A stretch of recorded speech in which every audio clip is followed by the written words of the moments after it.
we try to replace instead of address, that's really where the problem comes into play. Hi everyone, welcome back to my channel. It's Natasha. Today we have a new relationship segment episode featuring Pamela Caceres. She is a relationship therapist and coach. Thank you so much for coming into my casa, into mi casa, because usually I do these over Zoom. So thank you for coming on. I'm very comfortable. She even gave me a blanket and all to feel right at home. Yes, you are. So we're just going to get right into the episode, waste no time. And as I mentioned, it's about relationship anxiety. So can you just talk a little bit about what exactly is relationship anxiety? So relationship anxiety, I always say it really derives from internal issues, which I'll get into later. But it tends to happen usually in the beginning of the relationship. It can definitely transpire throughout the relationship. Just constant worries, doubts of your relationship. You're constantly questioning where you're standing in your relationship. And it doesn't even have to do with there being an actual issue present. It could just be your internal issues coming out and making it feel like there's something that must be going on. So you're just constantly worrying about the stability.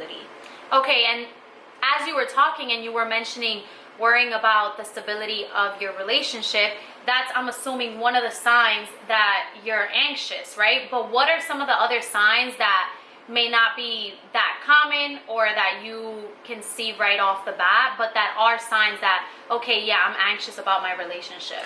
Right. I think a lot of it really is where you feel you stand with your partner. So if you feel like your partner is not putting you in a place where you maybe deserve, that you feel you need to be in, it's pretty much you putting a lot on your partner and how your partner, like, what are your partner's feelings about you? How does your partner, where does your partner see you in his or her life? So I think a lot of it is put on pretty much not where you feel or how you feel, but more on how your partner's feeling about you. And I think that's the biggest thing that we don't realize we do when we get anxious. Well, then it seems almost like it's a sense of insecurity within ourselves, that we feel like maybe we're not good enough, right? That's what it sounds like. Okay, I don't know if he loves me the way I do. You know, maybe he will break up with me tomorrow. Like, I think the constant worry.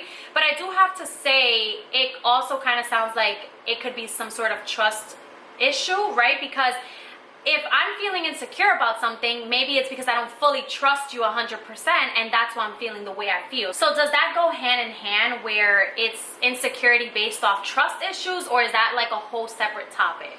Well, again, when you're trying to figure out what is causing this relationship anxiety, you have to look within, because you're the one feeling that feeling. So when you really come to terms on it, it really has to do with you, your relationship with you, and exploring within. So if you really think about, okay, like, am I self-sabotaging my relationship? It could be that you had a previous relationship or situation that you were undermined, you weren't treated the way that you deserve to be treated, and maybe you didn't take that time to heal, and you felt that jumping into another relationship was going to be the cure. And I think that happens a lot more often than probably what we think. So when we try to replace instead of address, that's really where the problem comes into play, because you really need to reflect, right? Like, what was my place in my previous relationship, and what I could have controlled or maybe managed differently, or when was the time I should have left sooner? And then we tend to fall into the same habits because it's what's familiar. It's not what feels right for us, but it's what feels familiar. And us human beings, we love what feels familiar. So I think that's kind of where the issues come into play, and we bring that energy into the new relationship. So sometimes it has to do with what your current partner has done, or sometimes it could just be past stuff that you're bringing into your relationship. I like that you said replace and not address, right? Because we've heard the term of rebound, right? A lot of us, we end a relationship and we go to someone else immediately after, and it's not part of the healing process, right? It's you just trying to distract yourself from the pain that you're experiencing. So I think it's actually great that you mentioned that. And it also sounds like it doesn't necessarily have to be past relationship issues, but it could also be like any past baggage that could very much stem from childhood as well. Absolutely. And go into a relationship and into that insecurity that then you project onto your relationship. Absolutely. I think, yeah, when we don't do that internal work, we always try to fix, well, there must be something wrong with my relationship. And this is what I try to do when I work with couples and I work with individuals that are in a couple where they constantly question, it's, well, what is really the foundation? What was the foundation that was built? Because if you built this foundation on something that was already broken, let's say you have past trauma, you have childhood experiences where maybe a man wasn't a positive figure, you know, the male figure wasn't a positive thing for you, so you're going to automatically assume that you're going through the same issue. So if, you know, you might have a partner that's not big on communication, and you might feel that this person is purposely trying to avoid you, or this person might be doing something that, it's like our internal battles really hurt us much more than the actual partner at times. But like I said, it doesn't take away when a partner has put you through something, right? Because we're not going to forget about that. And kudos to the rebound. You know, there's nothing wrong with rebounding. There's nothing wrong with like taking a break from commitment and just having fun and having a good time. But the healing still needs to happen. Like, if you don't want to talk about it, if you don't want to address it for a couple months, just have fun, live your best life. That's totally fine. But before looking for further commitment, you need to do the healing, and not even the healing, but the reflection of what you were. And this is for anything. You know, right now I'm talking about relationship. This could be for anything, right? If you had a previous job experience where you didn't feel that you were respected, if you had a previous, you know, relationship with a family member where you didn't feel respected, you can't come back without reflecting and processing.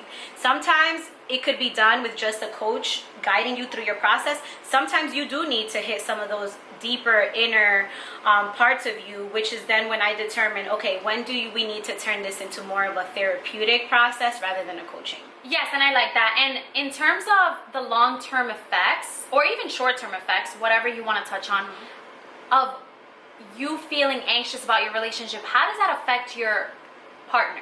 Like because right, we know that it affects you internally, right, with not giving you peace of mind. I think that's the biggest thing. But how does that affect your significant other? And is that effect detrimental to the relationship for the most part, or can it be mended through a coach, for example? Well, I think the number one biggest issue that I tend to come across is when couples don't communicate, right? It's like, if you know you're an anxious person on your day-to-day functioning, and you know you're feeling anxious about your relationship, you need to talk to your partner, considering the fact that if you decided to be in this committed relationship with this person, that means that you are feeling comfortable being vulnerable with this person. If you don't feel comfortable being vulnerable, then that's something I also work on establishing. You need to establish vulnerability with your partner, because things are going to come up that you might not want to talk to other people about, and it might not involve other people. If this is anxiety about your relationship, the only person you need to address this is with your partner. And what I see a lot happening is we tend to address these things with our girlfriends, with our friends, with our cousins, with our siblings, and it's like the relationship does not involve them. So then we're really not addressing it with the person that we need to address it with. So I think that's the number one thing we really, and I think we don't communicate because we're scared of hurting other people's feelings, or what is this person going to think about me? Again, if you decided to be in a committed relationship, even in marriage, right, when you're talking about vows, like in the good and the bad, like you can't establish a healthy relationship unless you're able to get through challenging times as well as you're able to get through the good times. And with lack of communication, that's where resentment comes and could possibly lead to a breakup, right? Because if you're feeling anxious and maybe you're not addressing it in the appropriate way and just attacking out of nowhere, like your significant other, or insinuating that they're doing something if they're not, and putting all of this on them, and they don't really know where it's stemming from, that can lead them to really feel distant from you, right, really feel like you guys are just not compatible, and ultimately lead to a breakup. Right. But if it doesn't lead to a breakup, it seems to me like it would lead to resentment towards the person feeling all of this anxiety, and then it could very much show up in different aspects later on in life, which is not healthy. Well, yeah, when you think about being committed to someone, you think long term. So when you're thinking about long term, the beginning stages of dating is just the beginning of a journey with this person. You're going to continue having challenges. You're going to continue experiencing different events in your life that are going to challenge your relationship. When you have kids, when you move into a place together, those are different challenges. And if you can't establish a healthy foundation to begin with, if you don't feel comfortable talking to your partner about what makes you feel good, or what you prefer, or what your views are, what your perspectives are, then it's going to eventually show up in a future event. And then you're going to feel stuck because it's like, damn, now we already have both of our names in this lease. Now for me to get out of this is going to be that much harder. Damn, now we have a child together. So now like it's you have like baggage together. It's not just your own baggage, but it's combined baggage of, you know, good things that you've built together, but then a little bit of the negative stuff that you've accumulated because you haven't communicated it appropriately. And we get consumed with the ideal. What does the ideal have to look like? And because we're searching so much, us human beings search so much for the ideal, especially with social media now, it is so hard to not want the ideal, because the ideal is on our pages every single day. When we are just solely focused on getting that ideal image, we will hold back. We won't communicate things that we would want to communicate, because it's like, oh my God, things are going so well though. So if I communicate this, what if, and if you're just assuming, assumption is another detrimental factor, right? We're just assuming things and not asking questions. We might even self-sabotage to the point where we really create risks and break certain boundaries, right? Like, my partner's no longer telling me where he's at. He must be cheating. So let me go and hit up my ex, right? And it's like, if he could do it, I'm going to do it too. And it's like, well, did you bring that up? Did you bring up that this is how you feel? Because maybe your partner just feels you don't want to go out, because when he met you, you were never the going out type of person. Throughout the relationship, you're still not that going out person. So it's like, you don't have to change who you are, but if something is bothering you, you need to bring it up, and we need to come to a conclusion, and we need to not assume and have a conversation.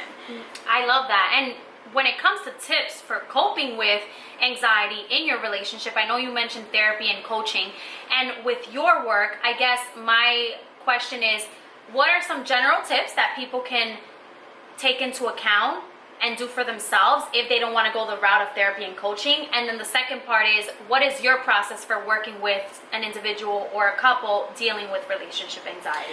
Yeah, so I think first, for someone to answer what my focus would be on my work is really doing the internal work, right? So again, there's a big line between therapy and coaching, right? Coaching is more so just, okay, we're talking about it, I'm guiding you through your own journey, you're figuring out, we're putting everything on the table that you feel is causing this relationship anxiety. So we're gonna kind of brainstorm, what are the things that could be affecting? But if there is work that needs to be done clinically, so we need to really dig deep in some of those areas, then I will probably recommend, yes, I would, go and seek therapeutic support at this moment. But I want everyone to know that even when it's issues within a relationship, you don't remove the individual part out of it. So within the relationship dynamic, there are two individuals that need to be aware of what they're bringing together to the table. And I think if you don't want to go the coaching route or the therapeutic route, then what you do need to do is sit down with your partner, say, not be accusatory, not assume. I will always say two things, and this is what I try to work on with my family and people that might not have my type of training, or maybe set the tone to really explore themselves, is to really focus on two things. You do these two things and it's remain curious. So when you're remaining curious, you're asking questions. Even when you think you know, you don't know. So explore that. Hey babe, I'm noticing that you're doing this. I might think that this means you don't want to be with me, but am I thinking the right thing? What is your take on it? How do you feel about it? Creating conversation without being accusatory, without blaming, just remaining curious. If you never knew this person before, you wouldn't assume.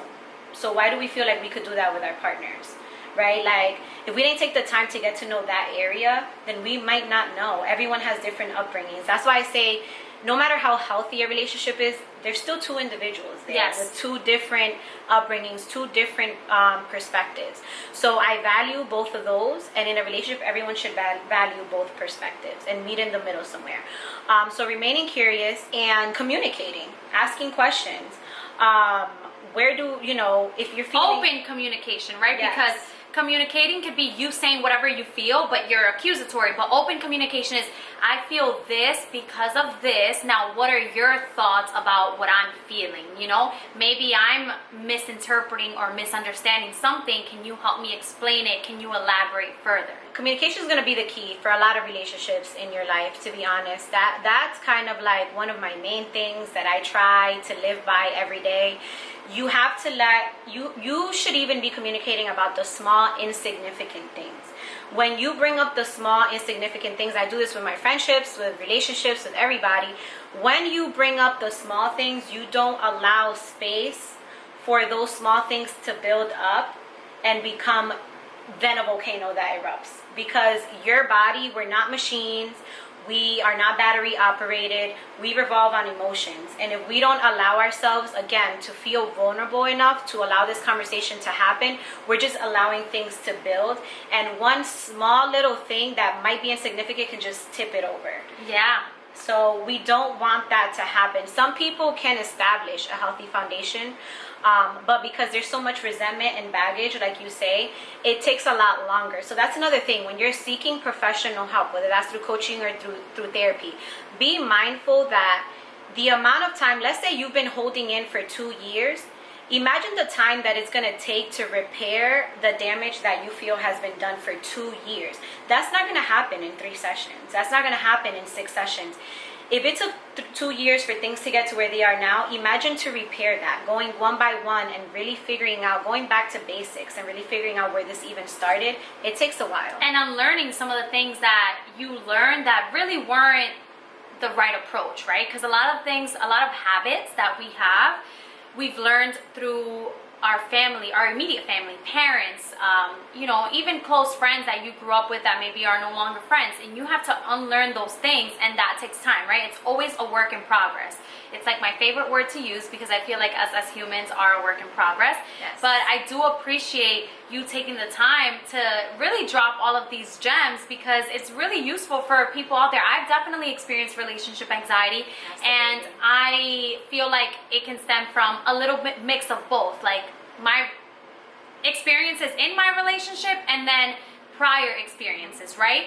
And for some people it could be the opposite, or it could be something totally different. But I think everybody in general experiences some sort of anxiety, whether it's relationship or not, and you can even bring it into your relationships. So I agree with everything you said, and I'm so happy that you came on. Thank you for being so informative, and hopefully you guys got something out of it and can start implementing some of these tips and tricks. And that's pretty much it. Yes, thank you so much for having me. And everyone, just remember, you do not need to have a problem to seek professional help. You can just seek professional help to just open your mind, pay for a new perspective. Like, you don't know how worth it is going to be to change a perspective. I paid for a training to change my perspective.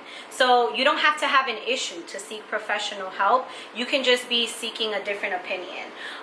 So that's what I want to end it with. But thank you so much for allowing me to be here, and I'm excited for future endeavors. Yes, and before we go, just where can people find you if they wanted to reach out to you? You can actually reach out to me via Instagram. It is a work in progress. I am in the middle of actually building a coaching program, so stay tuned for that.